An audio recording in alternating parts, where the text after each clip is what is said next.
three methods of valuation we use for real estate: the sales, cost, and income approach. Sales, cost, and income. Sometimes we call the sales approach the direct sales comparison approach. Turns out the one we use most often, you as real estate agents, you will use the direct sales comparison approach. So anything with the word sales comparison in it is all the same thing. Sometimes we call it the market approach to real estate. The subject property is the property that you're analyzing and that you're going to put a price on. So the subject property is the one that you're going to analyze and put a price on. It might be the one that you're going to list for sale. So before you can list a property, you want to check and see what the value, what's it worth. Sometimes homeowners, they already know what they want to sell the property for, but you have a fiduciary responsibility to them to still research the property, show them comparables, and advise them that when it sells, an appraiser will use these same comparables, and they have to support the value because most people don't pay cash.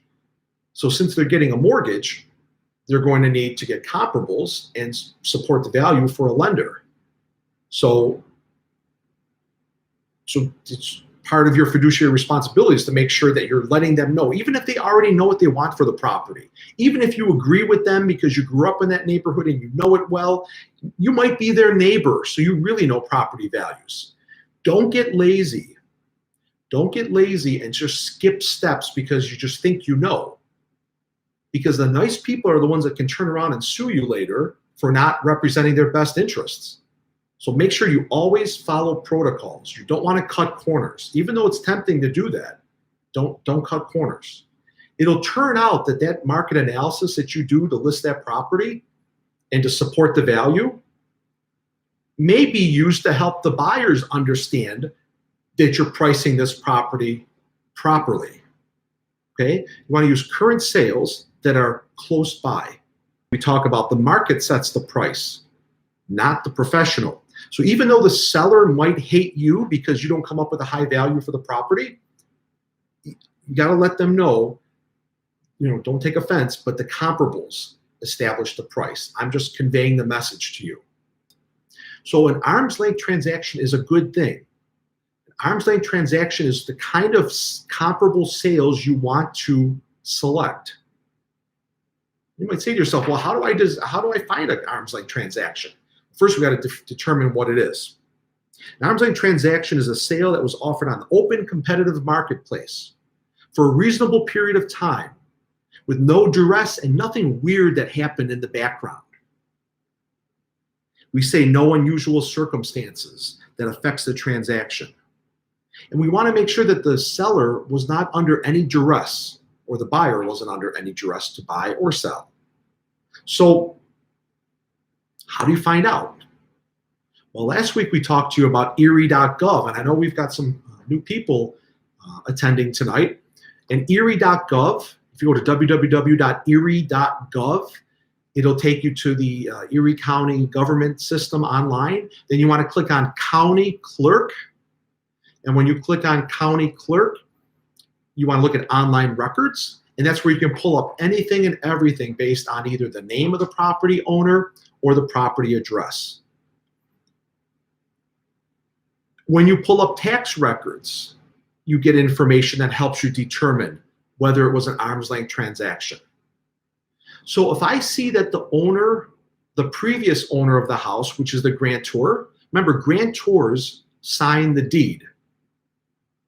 You don't become a grantor till you sell the property. So the grantor signs the deed, and when you look on the tax records and you see that the previous owner was HSBC Bank, bells and whistles should go off saying to you, whoa, wait a minute, this is not normal. This is not an arm's length transaction. Because most people don't buy homes that were sold by a bank. They buy it from a typical private homeowner, or maybe from a builder, but that's it. So then the question is, was it a short sale? Was it a foreclosure? Usually it's a foreclosure. Okay.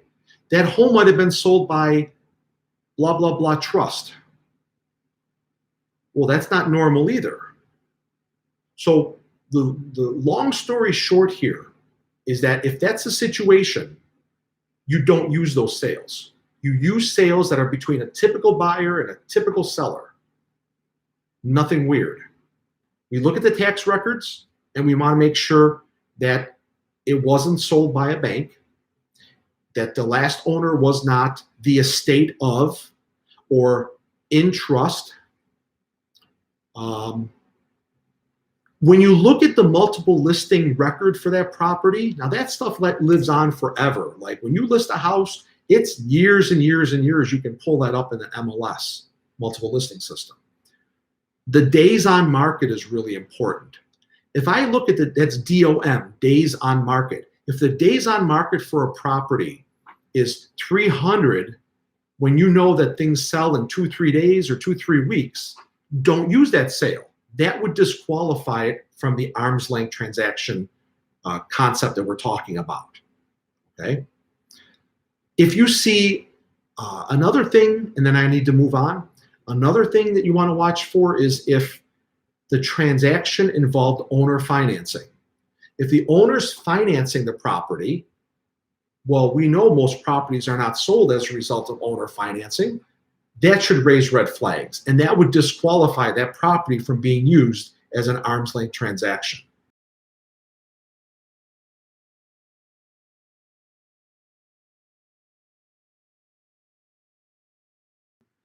And as soon as you're looking at comparable sales, and all of a sudden you can lift your hand and you say, okay, this is different, and that's different, this is different, and that's different, that's different. Okay, that your hand's telling you to stop. Don't use comparables. If I've only got a couple fingers up of things that are different, then I say to myself, oh, you know what? It's pretty comparable. So you always want to pick comparables with the least amount of differences. The more differences you've got, the less comparable the property is. And properties that are incomparable don't yield good results.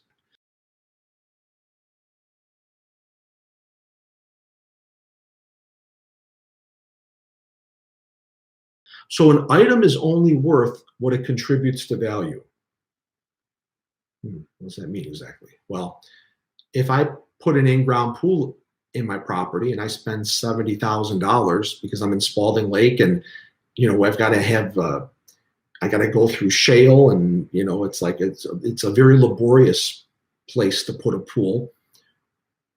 I'm not going to get $70,000, $80,000, $90,000 more because of that. But homeowners don't always do that, especially because here's what happens a lot, and I feel really bad when it happens, but I have this kind of luck, so I get it. The people put the nice pool in, and then they get a job transfer, so they only enjoyed it for like 6 months.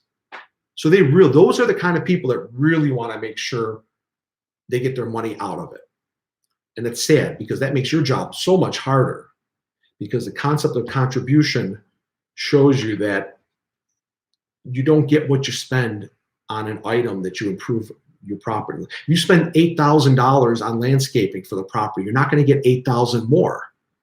You may get $1,500 more for the property. That's a typical number for really outstanding landscaping.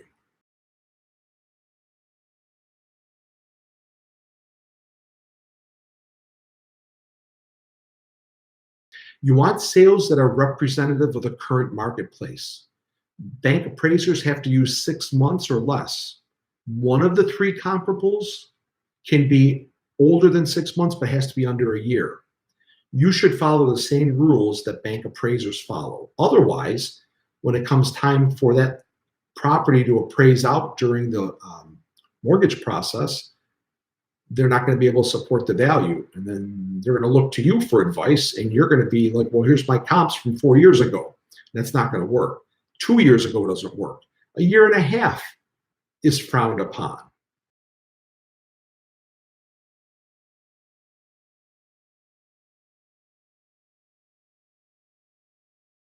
Measure all the way around the perimeter, and then you subtract off unfinished spaces. So if there's an attached 2-car garage, you exclude that. Now people say, well, what about closets? Closets actually are included.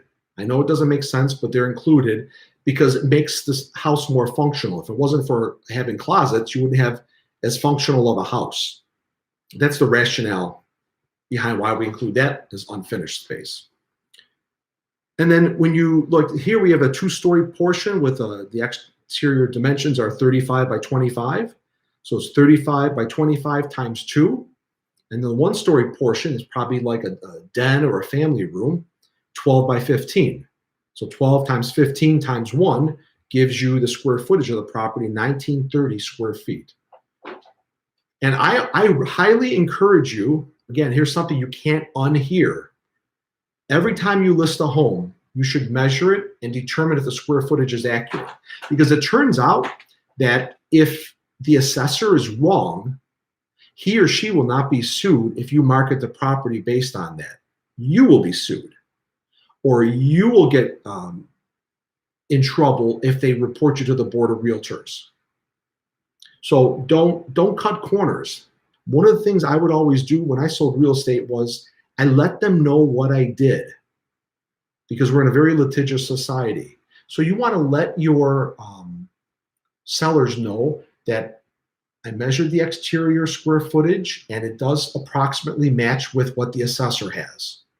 But as soon as it doesn't, that should be, bells and whistles should be going off and telling you that there might be an illegal modification here. Did they convert something into living space, or did they do an addition to the property without a building permit?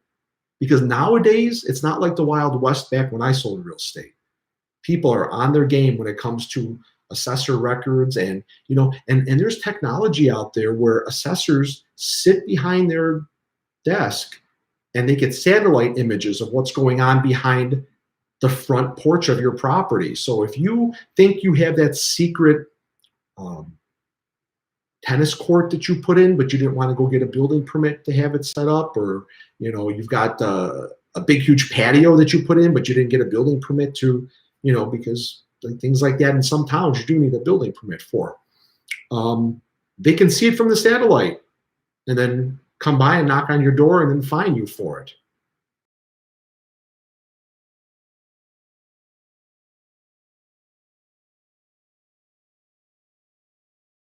Know the definition of highest and best use. You always value properties, even as a real estate agent, you always value properties based on their highest and best use.